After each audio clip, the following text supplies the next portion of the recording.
Before we dive in, go ahead and drop a comment. Tell me where you're tuning in from. And hit that like and subscribe if you're sick of people like Carol Ann weaponizing the system. Oh, and don't forget to check out my second channel where the drama runs even deeper. My name's David Johnson, and let me tell you, my Sunday mornings used to be sacred. Not in a church pew kind of way, but in that rare, peaceful dad finally gets a moment to himself kind of way. See, every Sunday my wife Anaka would take our two kids, Zoe and Leo, over to her sister's house across town, and for a couple blissful hours, I had the place to myself. Just me, a laundry basket, and the humming of overpriced washers in the basement of Sterling Point condos. Honestly, folding laundry became almost therapeutic, meditative even. I could think, reset, breathe. Now let me tell you about Sterling Point. It's a nice complex on paper, gated, landscaped, comes with all the bells and whistles the brochures promise. But we also had something the brochures don't advertise: the HOA queen bee herself, Carol Ann Higgins. She'd been on the HOA board since the 90s, held on to that power like a bulldog with a bone, and had a face that looked like it hadn't cracked a smile since Bush Sr. was in office. So there I was, headphones in 3 washers rolling, sorting my kids' socks, unicorns and dinosaurs per usual when the laundry room door creaks open. I look up and there she is, Carol Ann, arms crossed, wearing that same lemon-colored cardigan she always wore when she was on a mission to make someone's day miserable.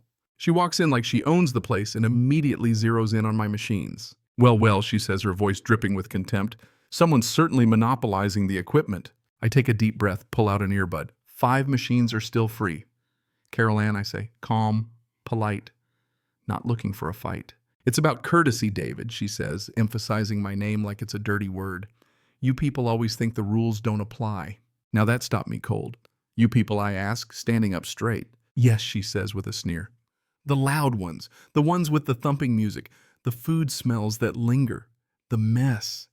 You mean my family, I ask. She doesn't answer, just glares at me like I'm a roach on her backsplash. And then she does something I'll never forget. She pulls out her phone and dials 911. I thought she was bluffing, but no full-on hysterics. Yes.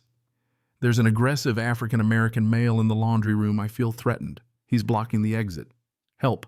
Mind you, I'm standing there in basketball shorts and a wrinkled white t-shirt, holding a pair of my daughter's glitter leggings. Aggressive, I hadn't even raised my voice. 10 minutes later, 2 officers arrive, Miller and Chen. I recognize them from around the neighborhood. Carol Ann leaps into character like she's up for an Emmy. He cornered me, officers. He wouldn't let me leave. I was just trying to do my laundry, and he started yelling. Officer Chen looks from her to me, then to the half-folded stack of laundry at my feet. Sir, he says calmly, what's going on here? Honestly, I'm just trying to get through my Sunday chore list without being racially profiled, I reply. I've got the whole thing on video. I show them the footage. Every ugly word, every lie, her tone, her face. The way she flinched away from the camera when she realized I'd caught it all. Officer Miller pulls her aside. There's a long talk, stern but quiet. Carol Ann's face flushes red, then pale, then back to red. She tries to argue, but there's nothing left to say. She's warned about making false reports and escorted out while mumbling about lawyers and harassment. Round 1 mine. But Carol Ann wasn't finished. A few weeks later, I filed an official complaint with the HOA, including the video. I thought this would be simple, open, and shut. But when the board got back to me, they called it a misunderstanding. They said Carol Ann had been startled that we should have a conversation and learn to coexist. That's when I realized something. She wasn't just a nosy neighbor. She was the HOA, and they were going to protect their own. Next thing I know, flyers start showing up around the complex. Anonymous, of course. They warned of increasing aggression from certain new residents. My wife was glared at in the parking garage. My kids came home asking why their classmates were whispering about their dad. That's when it got personal.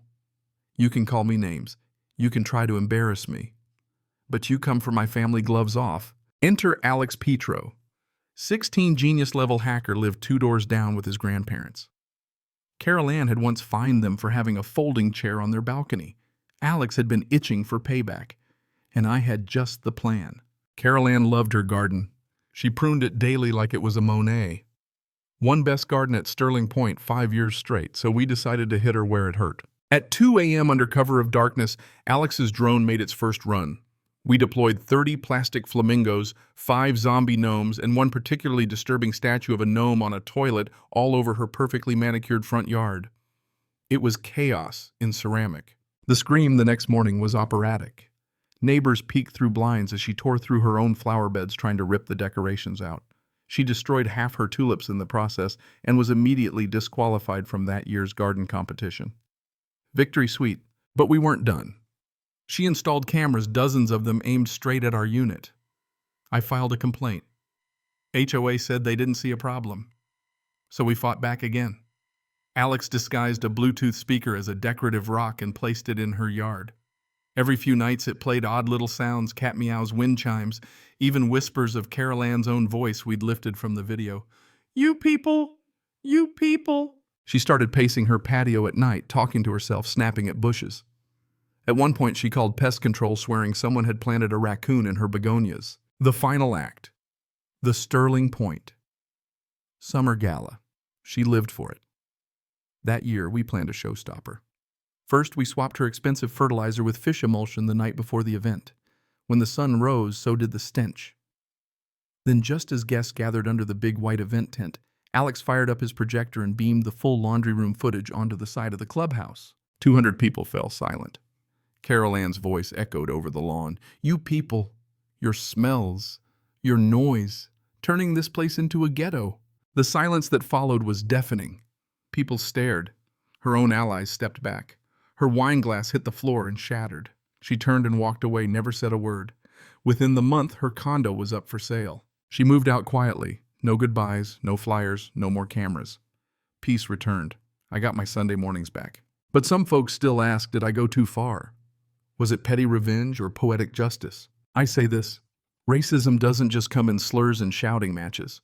Sometimes it creeps in through HOA forms and garden contests and passive-aggressive flyers, and sometimes the only way to fight it is with a little creativity. So what do you think too far or just far enough? Drop a comment. And if you're tired of Karens using the system to hurt good people, hit that subscribe, because we're just getting started.